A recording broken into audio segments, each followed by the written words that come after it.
মৃত মানুষের কণ্ঠ কি আবারও যুদ্ধের ডাক দিতে পারে?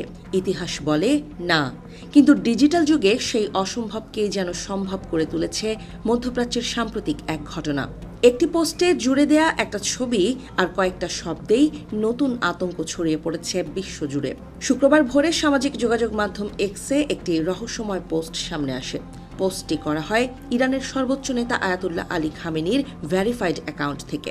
বিষয়টি আরও বিস্ময়কর এই কারণে যে কয়েকদিন আগেই তার মৃত্যুর খবর ছড়িয়ে পড়ে আন্তর্জাতিক গণমাধ্যমে, অথচ সেই অ্যাকাউন্ট থেকেই হঠাৎ করে দেখা যায় একটি ক্ষেপণাস্ত্রের ছবি এবং কয়েকটি ছোট কিন্তু ভয়ঙ্কর শব্দ।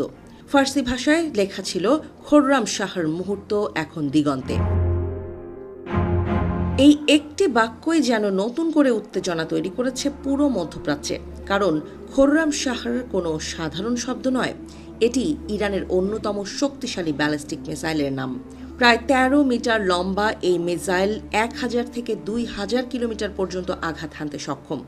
মুহূর্তেই শত্রুর আস্তানা গুঁড়িয়ে দেওয়ার ক্ষমতা সম্পন্ন প্রায় ১,৮০০ কেজি ওজনের ওয়ারহেড বহন করতে পারে এই অস্ত্র।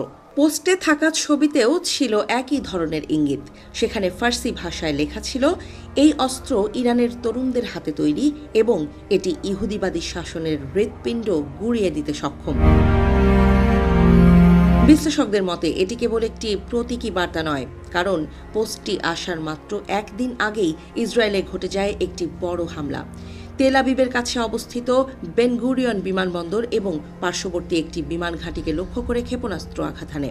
ইসরায়েলি সামরিক সূত্র বলছে, হামলায় ব্যবহার করা হয়েছে খোররাম শাহর 4 ধরনের মিসাইল। ইরানের সামরিক বাহিনীও পরবর্তীতে এই হামলার দায় স্বীকার করেছে বলে বিভিন্ন প্রতিবেদনে দাবি করা হচ্ছে। তাদের বক্তব্য, প্রায় ১ টন বিস্ফোরণ বহনকারী মিসাইল সরাসরি ইসরায়েলের গুরুত্বপূর্ণ অবকাঠামোকে লক্ষ্য করে নিক্ষেপ করা হয়েছে। এই ঘটনার পর থেকেই তীব্র উদ্বেগ তৈরি হয়েছে যুক্তরাষ্ট্র ও ইসরায়েলের নিরাপত্তা মহলে। ওয়াশিংটনে রাজনৈতিক উত্তেজনাও বাড়ছে। বিশেষ করে সাবেক মার্কিন সামরিক কর্মকর্তারা প্রশ্ন তুলেছেন প্রেসিডেন্ট ডোনাল্ড ট্রাম্পের ঘোষিত সামরিক পরিকল্পনা নিয়ে।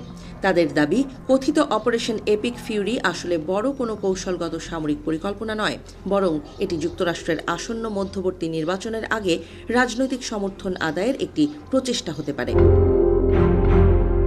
এই পরিস্থিতিতে সবচেয়ে বড় রহস্য দাঁড়িয়েছে একটি প্রশ্ন, যদি খামেনি সত্যিই মারা গিয়ে থাকেন তাহলে তার এক্স অ্যাকাউন্টটি পরিচালনা করছে কে?